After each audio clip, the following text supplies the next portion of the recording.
suis ravie de t'accueillir avec nous, Marie, aujourd'hui. Est-ce que je peux te demander de te présenter, s'il te plaît? Oui, avec plaisir. Alors, bonjour à tous. Marie Beaulieu, je suis professeure à l'Université de Sherbrooke au Québec, Canada. Je suis depuis 2010 titulaire d'une chaire de recherche sur la maltraitance envers les personnes aînées. Et en fait, mon intérêt pour la lutte contre la maltraitance envers les aînés remonte à 1987. Donc, on parle de plus de 30 ans d'engagement dans le dossier.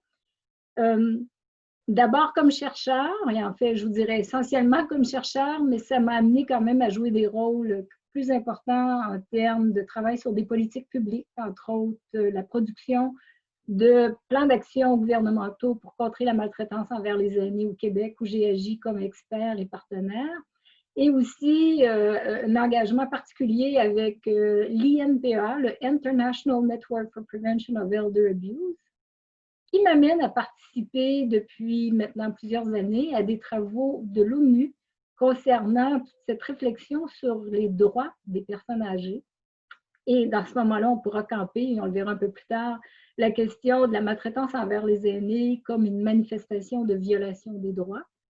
Et dans ce cadre-là, donc, c'est très intéressant parce que la réflexion de base à l'ONU, c'est: avons-nous besoin d'une convention internationale pour reconnaître les droits des aînés?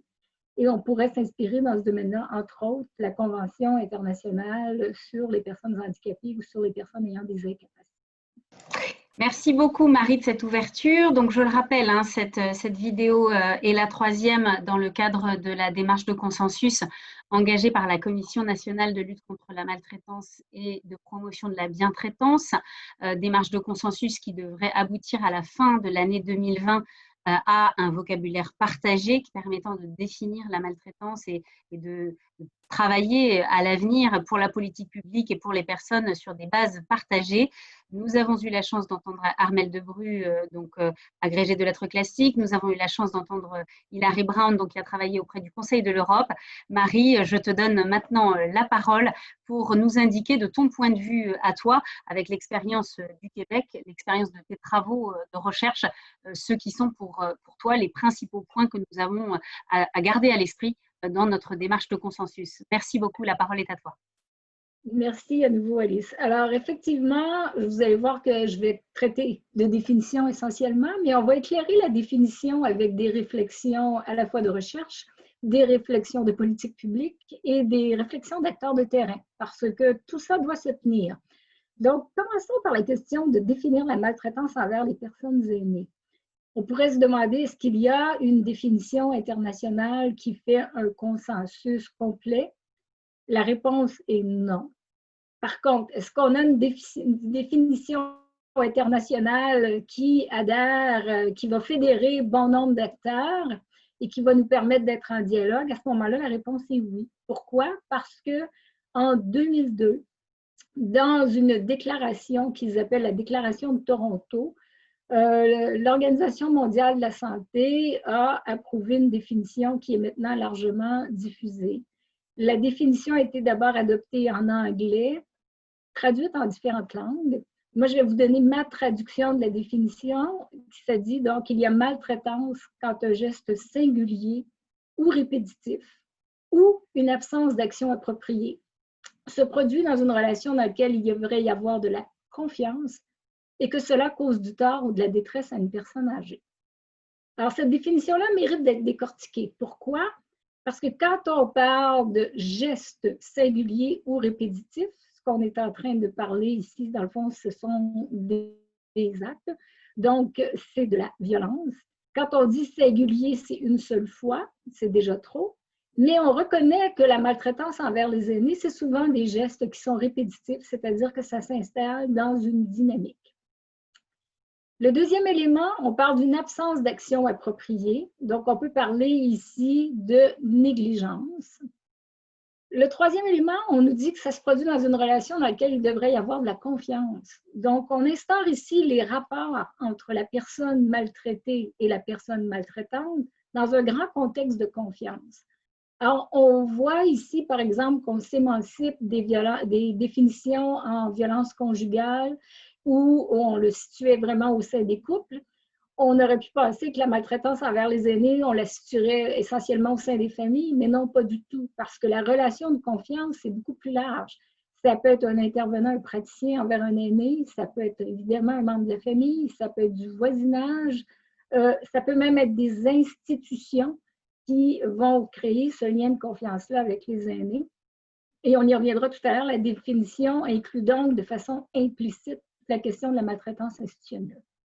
Et mon dernier bout de définition, donc, et tout ça cause du tort ou de la détresse à une personne âgée, la réflexion ici a porté beaucoup plus à faire reconnaître que toute maltraitance qui, si infime peut-elle paraître aux yeux d'autrui, peut toujours être un geste grave parce qu'elle peut laisser des conséquences importantes dans la vie des gens.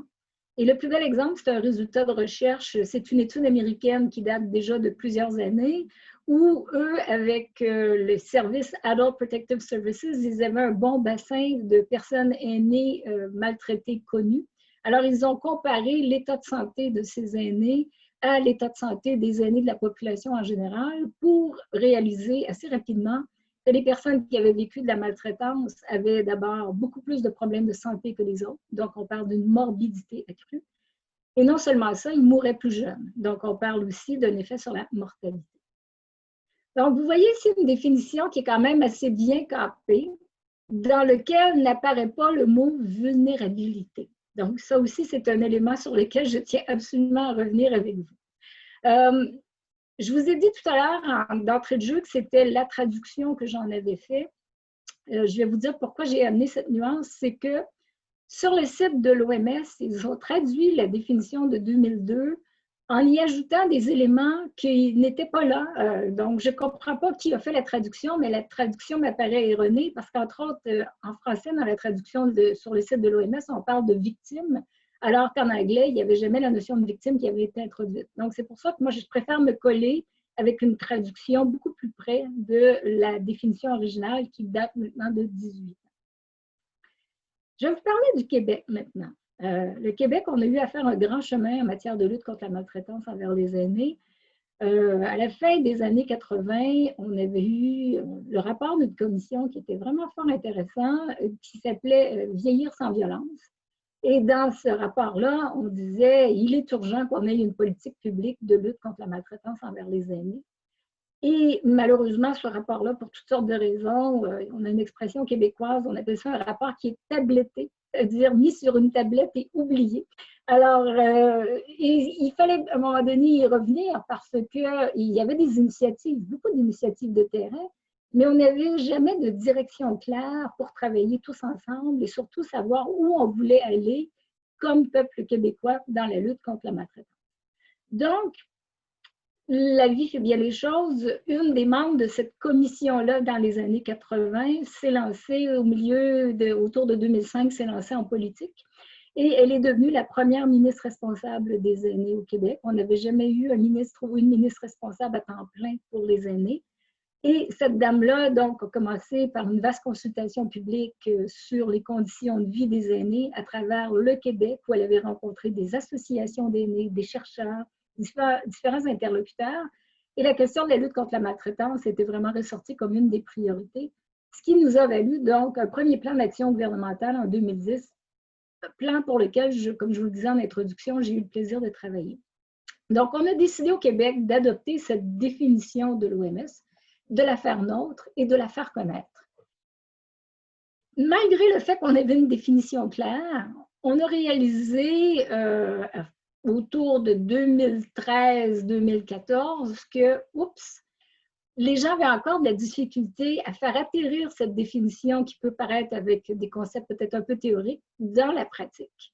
Et là, je pense qu'on a eu un travail original qui peut être inspirant pour d'autres, qui ressemble, je pense, à ce que vous êtes en train de faire en France, c'est-à-dire un dialogue qu'on appellerait intersectoriel. Donc, comment s'asseoir ensemble des gens de la recherche, des gens de la pratique, entre autres de la ligne téléphonique Aide à but aîné, qui est un service professionnel d'écoute et de référence pour les aînés maltraités, des acteurs de terrain, des aînés, avec évidemment des représentants du gouvernement pour dire est-ce qu'on peut faire consensus et s'entendre sur une terminologie de la maltraitance? Donc, on a fait des travaux, c'est toujours amusant parce qu'on commence ces travaux-là, puis on se dit 3 rencontres, ça va être bouclé. Ben non, ça a duré 2 ans avec plusieurs rencontres. Il nous fallait se mettre d'accord sur les termes et c'est comme ça qu'au Québec, maintenant, on reconnaît 2 formes de maltraitance, la violence et la négligence. Et on reconnaît que tout ça se décline en 7 types différents. Donc, on va parler de physique, de psychologique, de matériel et financier. On va aussi parler de maltraitance sexuelle. On va parler de violation des droits. On va parler de maltraitance organisationnelle ou institutionnelle. Et on va parler d'agisme. Donc, c'est nos déclinaisons. Autrement dit, il peut y avoir de la violence physique, mais il peut y avoir aussi de la négligence physique. Et la même chose pour chacun des 7 types. Ce qui veut dire qu'on peut avoir jusqu'à 14 cas de figure de maltraitance qui sont reconnus au Québec. Et tout ça a été reconnu par le gouvernement et ça a été inscrit dans la 2e mouture du plan d'action gouvernemental pour contrer la maltraitance envers les aînés qui est sorti en 2017 et qui est toujours en vigueur jusqu'en 2022. Au plan de la définition, en 2017, on a aussi senti le besoin de préciser un élément, c'est la question de l'intentionnalité. Alors, les gens disaient, certains, il n'y a pas de maltraitance si ce n'est pas intentionnel. Et nous, on disait, ben, pour savoir si c'est intentionnel ou pas, il faut investiguer. Donc, est-ce qu'on peut dire a priori qu'il n'y a pas de maltraitance? Non. Et est-ce que dans la définition de l'OMS, il y avait un présupposé d'intentionnalité? Alors, on se rend compte que non, parce que ce qui est important dans la définition de l'OMS, c'est de vérifier est-ce que ça cause du tort ou de la détresse à une personne âgée, et non pas si c'est intentionnel ou non. Alors, vous voyez, on déplace vraiment ici la lecture ou l'objet. Ce qui fait que dans la définition de 2017, a été rajouté à la longue définition que je vous ai nommée tout à l'heure, que ce soit intentionnel ou non. Donc, ça, c'est vraiment campé dans la définition. Donc, je vous ai déjà donné beaucoup d'éléments. Donc, quelle définition on utilise, quels éléments sont centraux, comment on a travaillé en intersectorialité pour faire ressortir différents éléments. Je vous ai dit que je reviendrai sur la question de la vulnérabilité. Alors, vous avez bien vu que la vulnérabilité n'est pas nommée, n'est pas présente dans la définition qu'on a retenue. Je ne vous cacherai pas que ça fait encore l'objet de beaucoup de discussions parce que d'emblée, et j'ai déjà écrit à ce sujet-là, je trouve qu'il y a des associations qui sont très, très dangereuses. Donc, pour plusieurs, l'avance en âge rime avec vulnérabilité et vulnérabilité rime avec maltraitance ou risque d'être maltraité. Et ça aussi, sur le plan de la recherche, c'est tout à fait contestable. Donc, je vous ramène des résultats où on était capable de montrer, par exemple, que des gens pouvaient être objectivement très vulnérables en raison peut-être de pertes cognitives, en raison d'une absence de réseau social, donc pas juste des caractéristiques individuelles, mais aussi des caractéristiques relationnelles. Et finalement, ne jamais être maltraités. Pourquoi? Parce que les gens qui les entouraient ou le contexte dans lequel ils étaient faisaient en sorte qu'il n'y avait pas de risque de maltraitance. Au contraire, des résultats d'études nous amènent aussi à voir que des gens qui sont objectivement peu ou pas vulnérables peuvent être maltraités si dans l'entourage, il y a quelqu'un qui est plus susceptible de les maltraiter ou une organisation qui est plus susceptible de les maltraiter. Si je fais un pas plus loin, dans les études de prédiction de la maltraitance, il y a certains travaux américains qui sont capables de dire que les meilleurs prédicteurs de la maltraitance, ce ne sont pas les caractéristiques de la personne aînée qui subit la maltraitance, mais bien plutôt les caractéristiques de la personne ou de l'environnement maltraitant. Donc, ce serait plus fort en termes de prédicteurs. Donc, vous voyez ici que je viens ébranler probablement un certain nombre de vos convictions. Je vais faire un pas de plus pour les ébranler encore plus. On a vu que souvent la vulnérabilité n'était pas nécessairement présente avant la maltraitance, mais que malheureusement, dans plusieurs cas, la vulnérabilité est présente comme une conséquence de la maltraitance. Ça veut donc dire qu'il ne faut pas juste étudier la vulnérabilité avant, il faut aussi se pencher beaucoup sur la vulnérabilité après. Je pense que j'ai donné les principaux éléments, puis je pense qu'on aura le plaisir d'en reparler peut-être le 23 septembre. Donc, Je vais y aller sur un autre volet qui m'apparaît important, c'est toute la question de la maltraitance organisationnelle ou institutionnelle. Dans le plan d'action de 2010, donc le premier plan d'action gouvernemental pour contrer la maltraitance envers les aînés au Québec, il n'y avait pas vraiment beaucoup d'éléments qui étaient nommés sur l'organisation. Et je ne vous cacherai pas que j'étais moi-même assez déçue de ça. Mais il y avait une raison que j'appellerais politique, qui fait que c'était moins présent.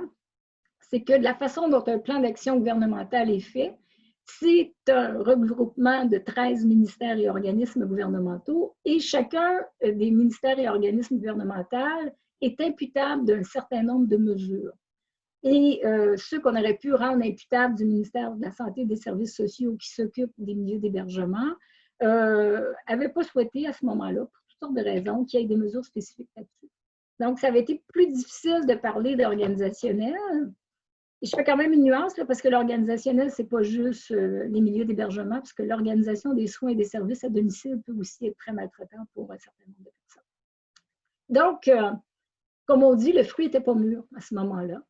Le fait qu'on ait réussi à le faire reconnaître dans la terminologie qui a été travaillée de façon concertée et que ce soit maintenant dans le plan d'action 2017, ça nous a donné des nouveaux leviers pour parler de la maltraitance organisationnelle. Et je ne vous cacherai pas que dans le contexte actuel, le contexte COVID-19 qui fait qu'on fait tout ça de façon virtuelle et non pas en présentiel cette année, il y a différents éléments qui sont ressortis pour nous faire réfléchir encore plus sur les éléments organisationnels. On a réalisé un certain nombre de choses et il y a déjà 2 nouvelles mesures qui sont en place qui n'étaient pas prévues. On a eu beaucoup de difficultés avec le personnel qui était irrégulier, qui allait d'un endroit à l'autre et qui a malheureusement transmis beaucoup de cas de COVID-19. On a eu, c'est une catastrophe, les décès des aînés en milieu d'hébergement, qui fait que là, il y a un programme de formation concentrée des préposés aux bénéficiaires, ce qui serait, je pense, en France, les aides-soignants, qui a été mis en place. Parce qu'on se rend compte qu'on manquait de personnel qualifié. Mais l'autre chose aussi, c'est que dans la structure de réforme de la santé et des services sociaux de 2010, chacun des milieux d'hébergement n'avait plus un directeur attitré. Et à un moment donné, on s'est mis à chercher, mais qui est responsable et qui est imputable? C'est des méga structures, mais finalement, ça peut sembler être tout le monde, mais personne. Donc là, maintenant, il y a des cadres imputables qui ont été mis en place dans les différents milieux. La crise de la COVID aura même permis à notre premier ministre d'employer des mots que je ne pensais jamais entendre de sa bouche, où il a parlé d'une négligence organisationnelle. Donc, quand le premier ministre le reconnaît, on se rend compte que c'est maintenant un sujet d'attaque. Donc, je suis en train de vous montrer ici comment les définitions peuvent par moments éclairer le politique, mais à d'autres moments, comment des événements sociaux repris par le politique vont probablement avoir une influence aussi sur comment on va mobiliser nos définitions dans le futur. Donc, pour moi, la maltraitance institutionnelle ou organisationnelle, c'est très important. Je sais que ça pose des défis immenses, entre autres, aux commissaires aux plaintes et à la qualité des services au Québec. Quand ils reçoivent des plaintes de maltraitance organisationnelle, c'est beaucoup plus difficile à investiguer. En même temps, on parle ici vraiment de management, on parle d'organisation des soins et des services. On parle depuis des années, supposément, de milieu de vie, entre autres dans les milieux d'hébergement, où on se rend compte que l'approche milieu de vie, c'est plus resté de l'ordre d'un discours que d'une application. Donc, il y a beaucoup de travail à faire de ce côté-là. Mais pourquoi je vous dis que c'est plus difficile pour les commissaires aux plaintes et à la qualité des services, c'est qu'eux-mêmes relèvent du conseil d'administration des établissements. Donc, ils se trouveraient à critiquer ou à mordre finalement la main qui les nourrit. Donc, ça leur prend beaucoup de courage pour aller de l'avant, mais c'est important, il faut continuer. Donc, c'est vraiment un défi qui nous guette. Un autre élément sur lequel j'aimerais revenir, c'est toute la question de savoir est-ce que les aînés doivent être capables eux-mêmes de se protéger ou en fait, dans quelle posture on se place? Je vais plutôt amener la question comme ça. Dans quelle posture on se place? Est-ce que parler de maltraitance envers les aînés, c'est nécessairement se donner un chèque en blanc pour dire qu'on doit les protéger à tout prix? Alors, la posture qu'on a prise au Québec, c'est de dire attention, un aîné c'est un adulte plus âgé que d'autres, mais ça reste un adulte à part entière, capable d'autodétermination jusqu'à preuve du contraire. Ce qui veut donc dire que dans toutes les mesures qui sont mises de l'avant, on a tendu et on va continuer à tendre en fait vers toujours une équilibration entre capacité de s'autodéterminer et protection. Et si on met de l'avant capacité à s'autodéterminer, nécessairement, on parle plus de mécanismes d'accompagnement. On ne laisse pas la personne seule. On parle de mécanismes d'accompagnement, mais on n'est pas en train de signaler à sa place ou de mettre en place des actions contre sa volonté, contre son gré. Et en fait, la seule exception qu'on fait à tout ça, c'est depuis 2017 où on a aussi instauré une loi sur le signalement obligatoire de la maltraitance envers les personnes aînées et les personnes en situation de vulnérabilité, les adultes en situation de vulnérabilité. On pensait ici, entre autres, à des gens qui auraient de grandes incapacités, mais qui n'ont pas encore atteint l'âge de 65 ans. Et la loi, c'est sur le signalement obligatoire dans 2 cas de figure seulement. Le premier cas de figure, c'est quand quelqu'un est sous régime de protection. Donc là, on est convaincu que c'est beaucoup plus difficile de s'autodéterminer. Ils sont sous régime de protection. Donc là, on doit signaler de façon obligatoire. Et le deuxième endroit, c'est dans les milieux de soins prolongés, l'équivalent de vos EHPAD, où là aussi, 80% des gens ont des atteintes cognitives graves, qui fait que c'est plus difficile pour eux de s'autodéterminer. Donc, dans ces cas-là, on est justifié de travailler sans l'accord des gens. Dans les autres cas, la loi nous permet ce qu'on appelle un signalement renforcé, c'est-à-dire que ça a mieux clarifié les mécanismes où les différents acteurs doivent rapporter les différentes situations de maltraitance, mais on s'entend bien qu'on va toujours favoriser, ou en tout cas dans la plupart des cas, ce qui prime toujours, c'est l'autodétermination des gens bien balancée. Donc, ce n'est pas un contre l'autre, mais c'est bien un et l'autre dans une perspective d'équilibration.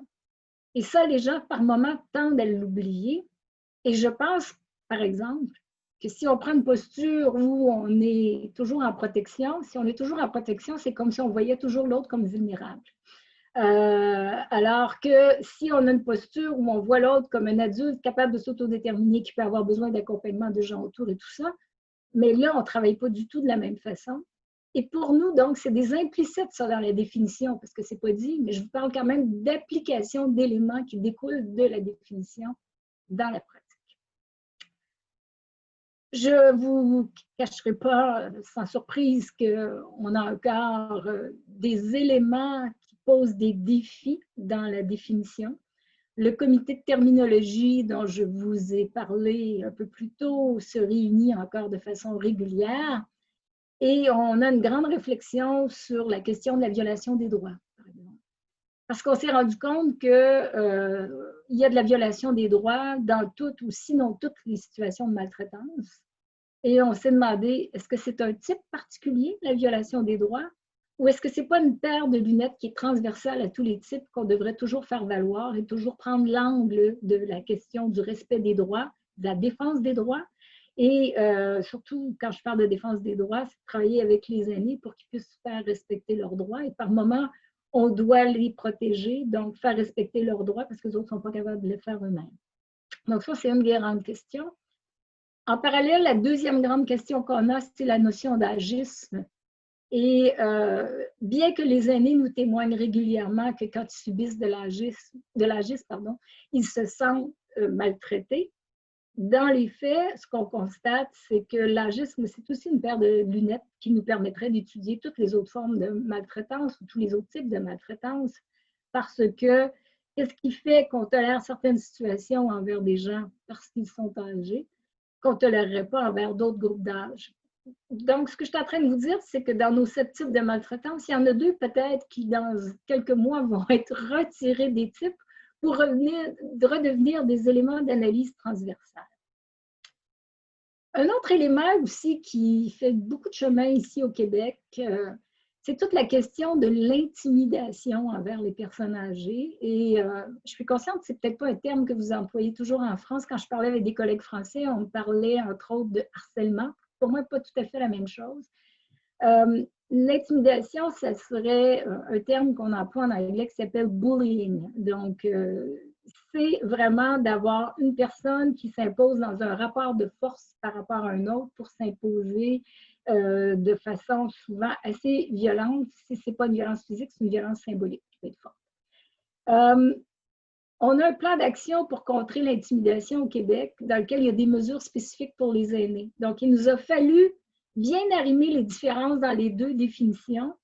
Et l'élément qui ressort dans l'intimidation, c'est justement la notion du rapport de force, vouloir prendre le contrôle sur autrui, qui n'est pas nécessairement présente dans la définition de la maltraitance que je vous ai donnée tout à l'heure. Donc, ça, c'est un des éléments, mais je vous avoue que par moment, on est un peu tiraillé parce qu'il faut travailler avec les deux définitions.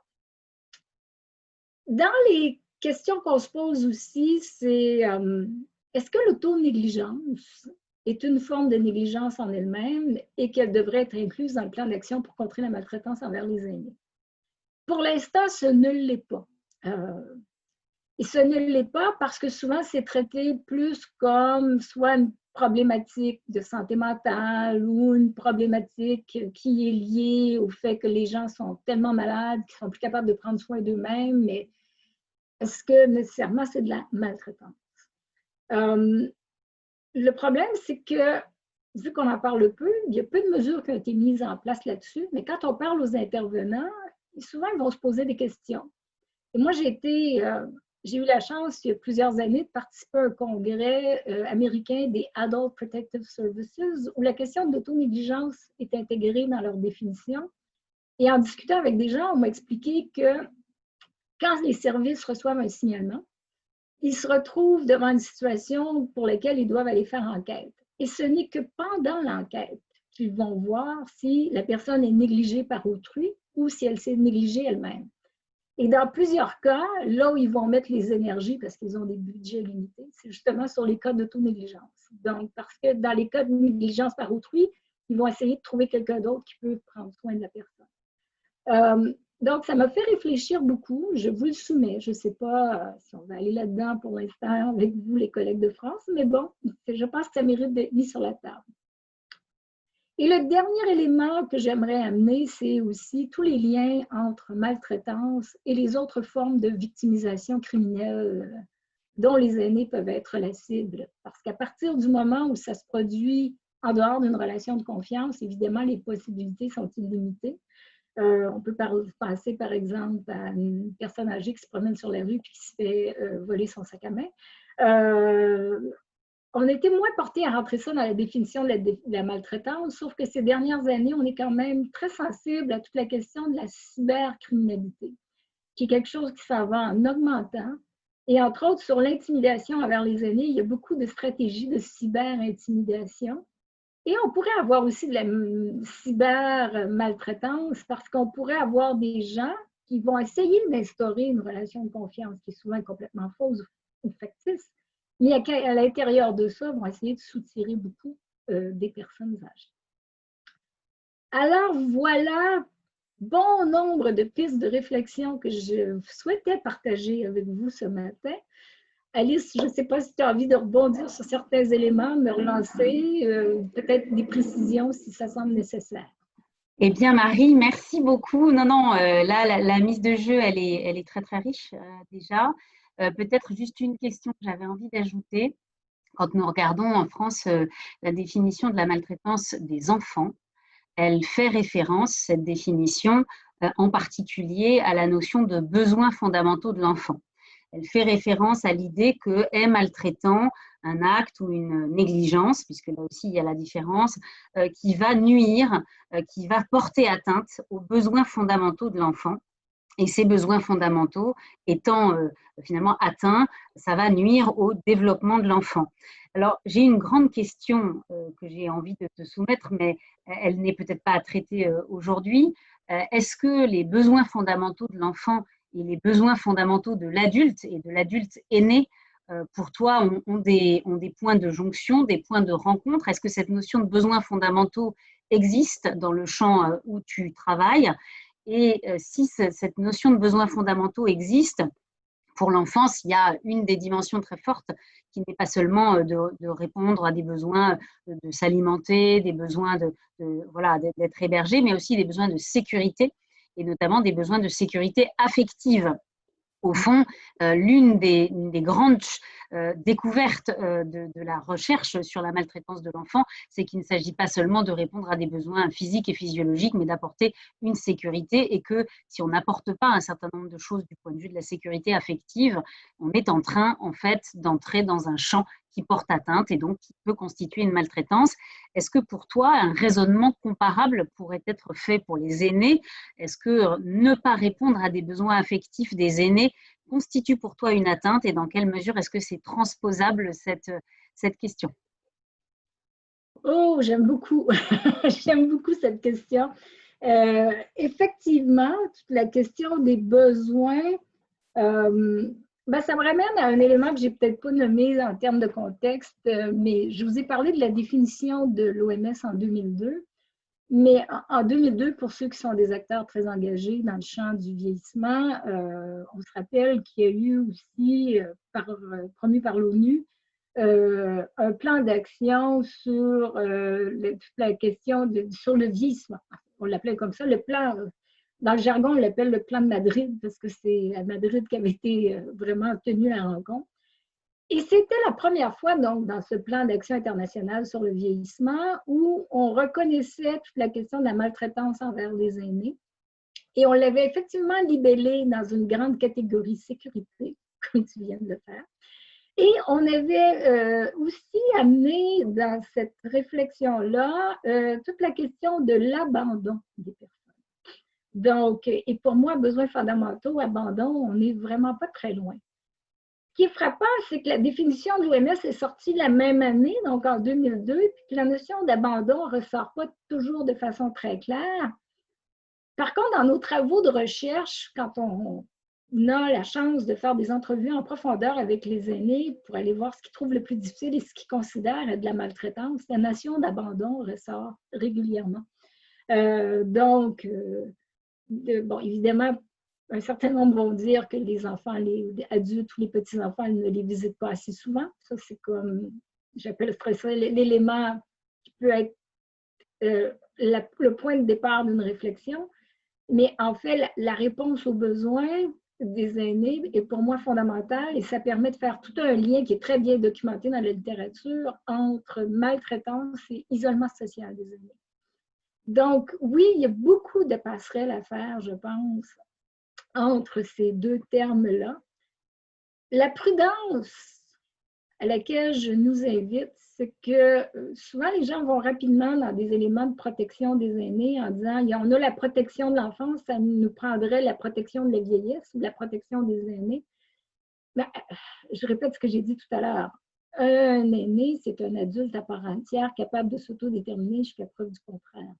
Donc, la responsabilité qu'on a, c'est vraiment plus en termes de réciprocité, en termes d'entraide, en termes de soutien de ceux qui ont des besoins.